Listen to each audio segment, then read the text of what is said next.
کرتا ہوں یہ کام میرے اوپر کھل گیا۔ نمبر 2، حضرت موسیٰ علیہ السلام نے دعا مانگی یسر لی امری، کہ اللہ میرا کام آسان فرما دے۔ کام آسان فرمانے کا مطلب کیا ہے؟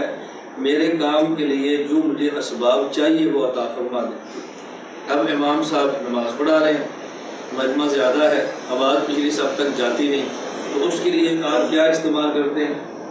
Loud speaker. یہ لاؤڈ سپیکر کو آپ دین نہیں سمجھتے، لاؤڈ سپیکر کو آپ دین پھیلانے کا ذریعہ سمجھتے ہیں۔ اب کوئی بندہ آپ سے پوچھے کہ لاؤڈ سپیکر پر دلیل پیش کرے، حضور کے دور میں نہیں تھا، تو آپ کہتے ہیں کہ اگر تو لاؤڈ سپیکر دین ہوتا نا پھر تو دلیل کی ضرورت تھی۔ لاؤڈ سپیکر خود دین نہیں ہے، یہ دین پھیلانے کا ذریعہ ہے۔ اس کے لیے عربی کے اندر 2 لفظ استعمال ہوتے ہیں، ایک ہوتا ہے وہ چیز جو حضور کے دور میں نہ ہو اور بعد میں آئے اور وہ خود دین ہو، اس کو لوگ دین سمجھیں۔ نمبر 2، رسول اللہ صلی اللہ علیہ وسلم کے دور میں ایک چیز نہ ہو، بعد میں آئی ہو اور اس کو دین نہ سمجھیں، اس کو دین کے پھیلانے کا ذریعہ سمجھیں۔ تو جس کو ہم دین سمجھیں اور اضافہ کریں اسے کہتے ہیں احداث فی الدین، دین میں اضافہ۔ اور اگر دین نہ سمجھیں، دین پھیلانے کا ذریعہ سمجھیں، اسے کہتے ہیں احداث للدین۔ احداث فی الدین بدعت ہوتا ہے، احداث للدین بدعت نہیں ہوتا۔ دین میں اضافہ بدعت ہوتا ہے، لیکن دین بنانے کے لیے وسائل کا استعمال یہ بدعت نہیں ہوتا۔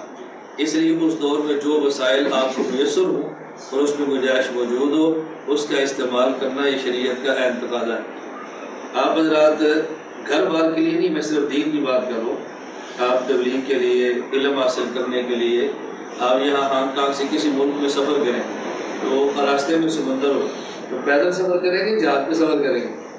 اب کوئی بندہ آپ سے پوچھے کہ حضور پاک کے دور میں جہاز تھا، آپ نے کہنا نہیں، تو آپ جہاز پہ کیوں گے؟ اب آپ یہ بھی حضور پاک صلی اللہ علیہ وسلم کے دور میں دین کے لیے سفر تو ہوتا تھا نا، تو اس دور میں سواری وہ تھی، آج کے دور میں سواری یہ ہے۔ سواری ہے لیکن سواری کی نوعیت بدل گئی ہے، سواری کی نوعیت بدل گئی۔ جب کوئی بندہ آپ سے کہے کہ میں 4 ماہ، چلا سال یا علم حاصل کرنے کے لیے دوسرے ملک میں اس لیے نہیں جاتا کہ جہاز تو ٹھیک ہے لیکن جہاز میں ایئر ہوسٹس لڑکیاں ہیں، میں کیوں جاؤں؟ آپ ان لڑکیوں کی وجہ سے سفر چھوڑ دیتے ہیں یا لڑکیوں کو دیکھنا چھوڑ دیتے ہیں؟ آپ ان کو نہ دیکھیں، سفر تو کریں نا۔ اب آپ کہیں میں سفر ہی نہیں کرتا کیونکہ جہاز میں گند ہے، تو پھر آپ کیسے دین کا کام کریں گے؟ یہ میں بات اس لیے سمجھا رہا ہوں کہ ان باتوں کو اچھی طرح سمجھیں، بس اب کام غلط فہمی ہوتی ہے اور ہم سمجھتے نہیں ہیں اور پھر اعتراضات کرتے ہیں۔ مثلا ٹی وی ہے، اس پر گانے آ رہے ہیں، ٹی وی ہے اس پر فلمیں آ رہی ہیں، ٹی وی ہے اس پر غلط قسم کی چیزیں آ رہی ہیں۔ ایک عالم اسی ٹی وی میں آ کر دین کی بات کرتا ہے تو ہم کہتے ہیں وہ تو فحاشی کا اڈا ہے، وہاں مولوی صاحب کیوں گئے؟ جہاز پر بیٹھ کے جو آپ گئے ہیں تو آپ کیوں گئے ہیں؟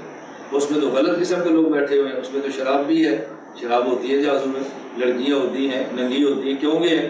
تو آپ کہتے ہیں بھی وہ جہاز میں انہوں نے غلط کام کیا ہے، میں نے جہاز کے ذریعے ٹھیک کام کیا ہے۔ تو آپ جہاز کے ذریعے ٹھیک کام کر لیں تو ٹھیک ہے، اور عالم ٹی وی کے سے ٹھیک کام لے رہے تو پھر یہ کیوں غلط ہے؟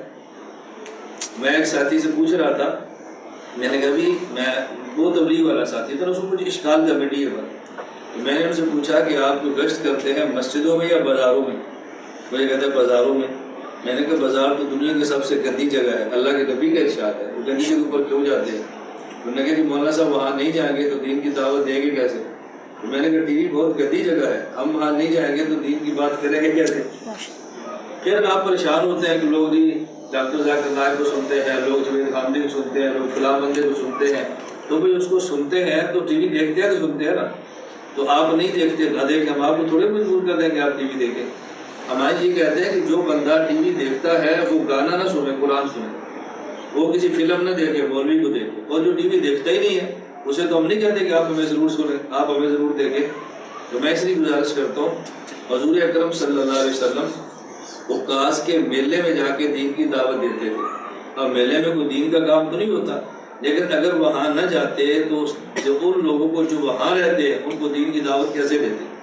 تو جس طرح گشتوں کے لیے ایسی جگہوں پہ جا کے دین پہنچانا پڑتا ہے، اسی طرح ٹی وی اسٹیشنوں پہ جا کے دین کی بات کرنی پڑتی ہے۔